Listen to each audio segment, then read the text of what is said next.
and welcome back to my channel. Good evening or afternoon, good morning, whatever time of day it is when you chose to press play on this video. All right, so today we're talking credit. And I felt credit was something that I wanted to speak on because it's something that we don't really talk about, but it's definitely needed. You know what I mean? And then, as I mentioned in my introduction video way back when you go from, well, if you became a single parent because you went from divorce to now you're single, that change in income sometimes affects our credit in a major way. And so there are times where we kind of need to know what to do in order to repair our credit, or even if you're not in a repair stage but you're like, I don't have any credit, I don't know how to build my credit or whatever. So I'm here to help you out, and by no means am I a professional. These are just things that I have learned along the way, because I've had some ups and downs along my financial path, and these are some things that I have learned to acquire. So I sat down with this guy about a year ago because I'm in the process of trying to purchase a home, and it's been rough because you have a job, you get paid a certain amount, you don't get a contract, your contract not renewed, then you kind of get bumped back and you got to start the process all over again.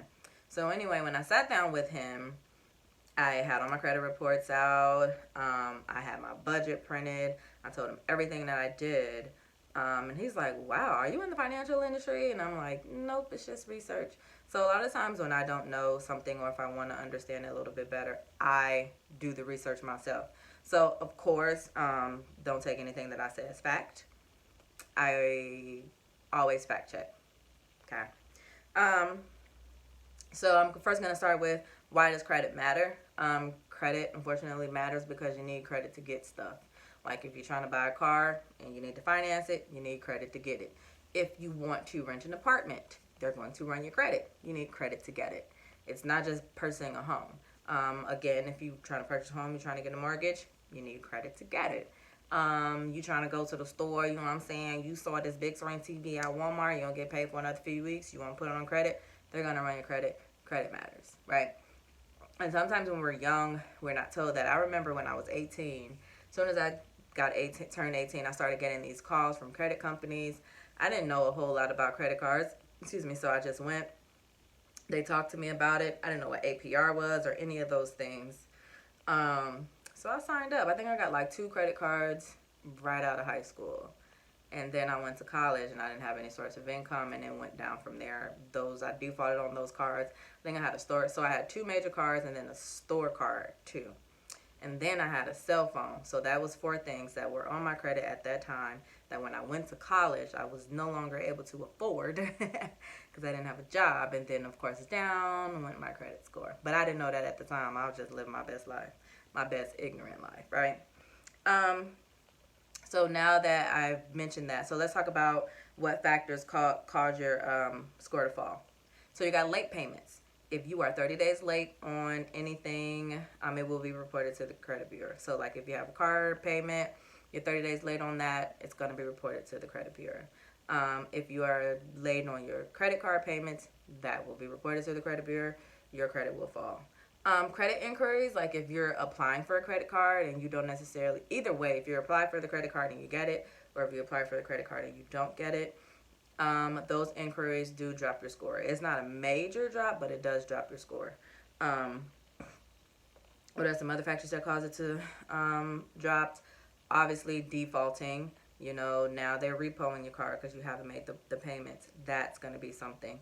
If you have student loans and you default on those student loans and you don't pay them, or if you don't get them, continue to make sure that they are deferred, that will lower your credit score. And there is a such thing as not having enough credit. So like I said, when I was fresh out of high school, say I wanted to go get a house or a car at that time, they would probably tell me that I did not have enough credit. So if you don't have enough credit established, the banks don't know if they can trust you to lend you money, because you don't have enough history for them to see that you will pay back the money that you borrow, right? So the ways that if you are a parent and you're trying to get your kids to have enough credit, um, put them on your credit cards as an authorized user. You don't have to give them a card. Just put them on there, and that way, as you spend and as you pay, it is helping establish their credit and build their credit. So even those two cards, had I done it the responsible way and took those cards, used them, paid on them or whatever, and kept going, that would have helped my credit. But because I was kind of ignorant of it, and I put myself in a situation where I got the cards and then I went to college and I didn't have a job and I couldn't pay it, so that was the problem. But had I kept going on a path like that, then it would have helped. Another way for you to not have enough credit is if you don't use credit at all. You've never gotten a secured card. You never financed anything, and then all of a sudden now you want to. They're gonna tell you don't have enough credit. Some people are like, I don't need that credit mess. I know people like that. Everybody got an uncle that tell you that they don't need that credit mess until you do, right? So some ways that you can acquire credit is getting a secured card. So that means that you will go to the bank and you will give them a $500 cash, and they will give you like a $500 credit card. So essentially, you are borrowing back your own money, but it's a good way for you to go ahead and establish some credit. If you have a too high debt to income ratio, that means when you have more money going out than coming in. Those things affect your credit. So if, say, for example, let me use an example. I'm trying to use like an even dollar amount.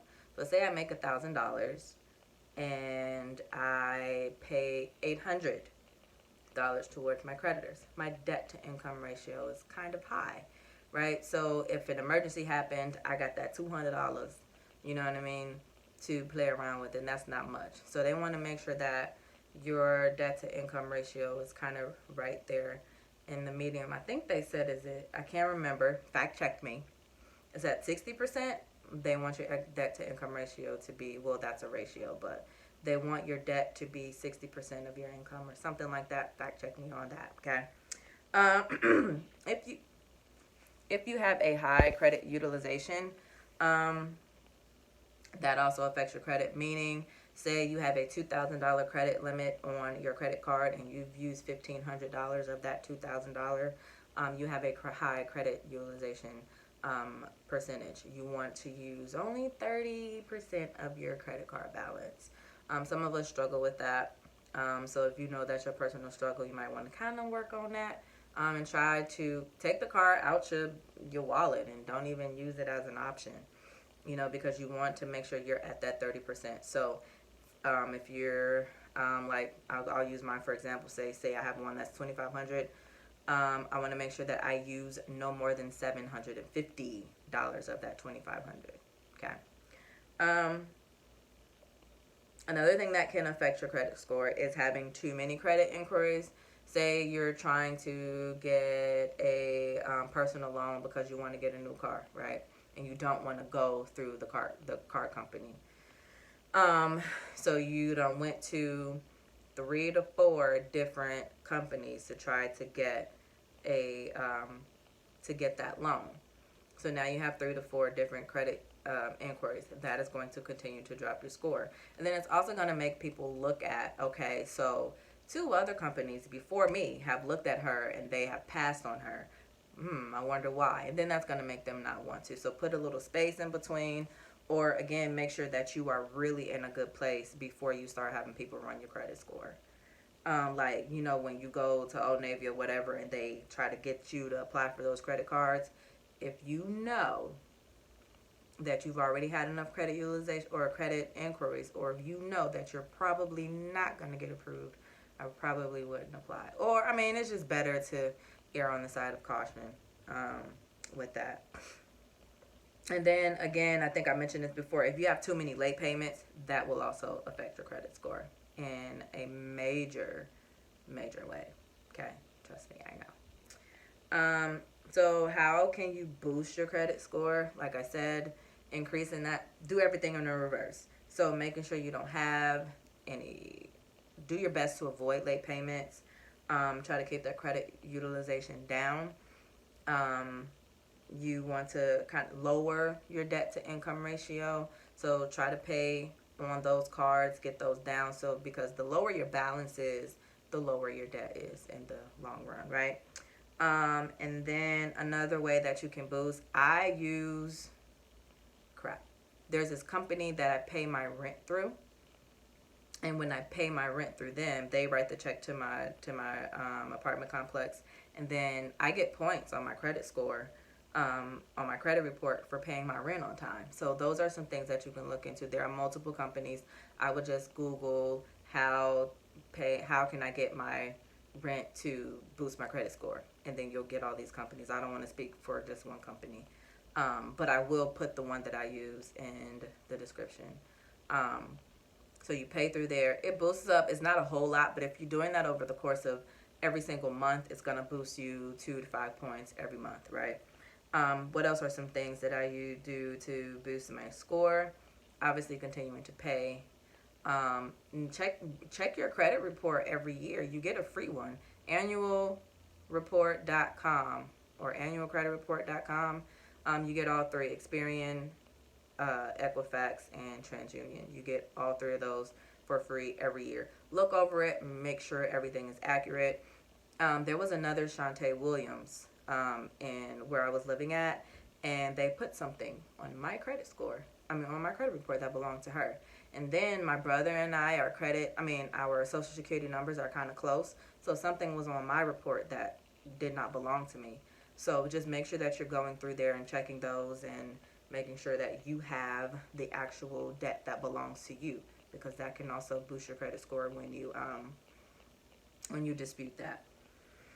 What else? This is a very lengthy topic, guys, because I'm already at 12 minutes, and I told you I'd be trying to keep it at 10, but this is, important, right? Um, so there are some ways that you can make extra money, because sometimes people are like, look, you talking about getting my debt to income ratio down. I can't pay down my debt if I ain't got the money, right? So some things that you can do are VIP kids. That is where you apply. You get to tutor. I believe they are in China. You tutor them.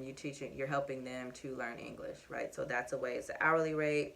You just go on and apply, and based on how you do in the interview, obviously you got to have some teaching. You don't have to be a teacher, but you have to be able to teach. And so that's one way. Do some food delivery services. Like I personally do DoorDash and Postmates. There's Uber Eats, there's Grubhub, there's several of them, okay? And they pay pretty decent depending on how often you drive. So those are some good options too. I don't prefer transporting people only because I don't like people in and out of my car. But that is also another way. I'm just not going to suggest that because that's just not something that I like to do. Excuse me. Food delivery service is cool. My body's moving. I'm getting out the car. I'm getting in the car. I'm walking up steps. I'm walking down the steps. So I'm being active in that too. And then also turn your passion into a paycheck. Like if you like art and you can make something and you want to set up an Etsy store, do that. If you feel like, like I also teach Zumba. So that's another way. So I'm doing DoorDash and I teach Zumba. And then, of course, I'm a teacher. And then I'm still trying to find other ways to secure the bag that don't require me to actually work. So we're talking about residual income, right? So pray my strength as I go forth, right? But those are just some simple ways to increase your income. Um, Obviously, you do have to exchange hours for dollars, meaning you have to do something in order to get that money. So it makes it kind of difficult already when you're a single parent trying to make time to make some extra money. I would do it while my son is at practice. He had practice for 2 hours. I'm going to go run a couple deliveries real quick, come back, pick him up, and go home. So it's doable. It's definitely something that can be done. Just, keep in mind, don't be afraid. I think some people, we fear the word credit, and we don't even check our score. So before you even do any of these things, make sure you know where you stand. You can use Credit Karma. There's Credit Sesame. There's some other credit companies that will allow you to see your score for free. If you happen to have applied for something and you got declined or whatever, you can request your score from them. So know where you stand. Look at your credit report and see exactly what you're dealing with, and then work on that. And I'm pretty sure there are some people, some professionals that can assist you. Okay, I don't mind answering some questions, but I don't know it all. My background is not in finance. All right. Yeah, that's all I have for you. This was kind of longer than I would have hoped, but I do hope you were able to get something out of it. And that I hope you were able to be a little bit more comfortable when it comes to credit, right? So that is all I have for you all. Thank you so much for watching, and I'll see you later. Bye bye.